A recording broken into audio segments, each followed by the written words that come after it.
தவமணி தேவர் அவர்கள் இங்கே வருகின்றிருக்கிறார்கள். எல்லோரும் ஒருங்கிணைக்க வேண்டும் என்பதுதான் இன்றைக்கல்ல, ஒரு மாத காலமாக இந்த பணிகளை இரு தலைவரும் அதை செய்து வருகிறார்கள். அவர்களுக்கு என்னுடைய வாழ்த்துக்களையும் நன்றியும் நான் தெரிவித்துக் கொள்கிறேன். இந்த முயற்சி வெற்றி பெறுவதற்கு எல்லோரும் ஒருங்கிணைந்து எதிர்காலத்தில் அனைத்து இந்திய அண்ணா திராவிட முன்னேற்ற கழகத்தை ஆட்சி கட்டளை அமர்வதற்கு நாம் அனைவரும் ஒருமுகமாக நிற்கின்ற போதுதான் வெற்றி என்ற இலக்கை நாம் எட்ட முடியும் என்பது நாம் மட்டுமல்ல, அடித்தட்டில் இருக்கிற கழக தொண்டர்கள் அத்தனை பேருடைய உணர்வு என்பதை நான் இந்த நேரத்திலே தெரிவித்துக் கொள்கிறேன். எந்த நிகழ்ச்சிக்கு சென்றாலும் நீங்கள் ஒன்று சேருங்கள், வெற்றி உங்கள் கையிலே தான் இருக்கிறது என்று பல பேர் நம்மிடத்திலே சொல்லுகிற காட்சியை நம்ம காணுகிறோம். இன்றைக்கு இதற்கான ஒரு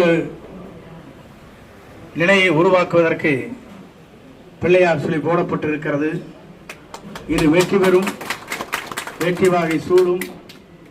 நாம் நல்லதையே நினைக்கிறோம், நல்லதையே நம்மால் செயல்படுத்த முடியும் என்ற நம்பிக்கை நமக்கு இருக்கிறது. ஆகவே நீங்கள் அதை பற்றி கவலைப்பட தேவையில்லை.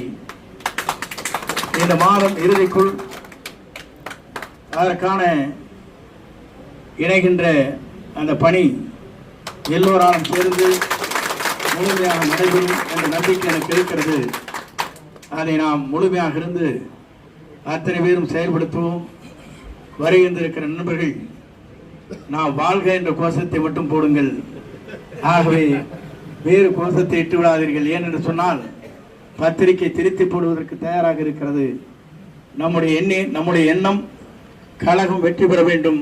நாம் ஒற்றுமை உணர்வோடு மீண்டும் இந்த இயக்கத்திலே நம்முடைய பணிகள் தொடர வேண்டும் என்பதுதான் நம்முடைய நோக்கம். அதைத்தான் தொண்டர்கள் விரும்புகிறார்கள், மக்கள் விரும்புகிறார்கள். அதை வெற்றியை உருவாக்குவதற்கு நாம் அத்தனை பேரும் சிறந்து பணியாற்றுவோம். நாம் செல்லுகின்ற பாதை சரியான பாதையிலே சென்று கொண்டிருக்கிறோம். வெற்றி என்ற இலக்கை நாம் எட்டி பிடிப்போம் என்பதை மட்டும் நான் இந்த நேரத்தில் தெரிவித்து, இலக்கை எட்டுவோம். விரைவில் அதற்கான நல்ல முடிவுகள் உங்களுக்கு கிடைக்கும் என்ற நம்பிக்கையோடு உங்களை வாழ்த்தி வருகின்றிருக்கிற அத்தனை பேருக்கும் கோடான கோடி நன்றி மலர் உங்கள் பாதங்களுக்கு தெரிவித்துக் கொள்கிறேன். நன்றி, வணக்கம்.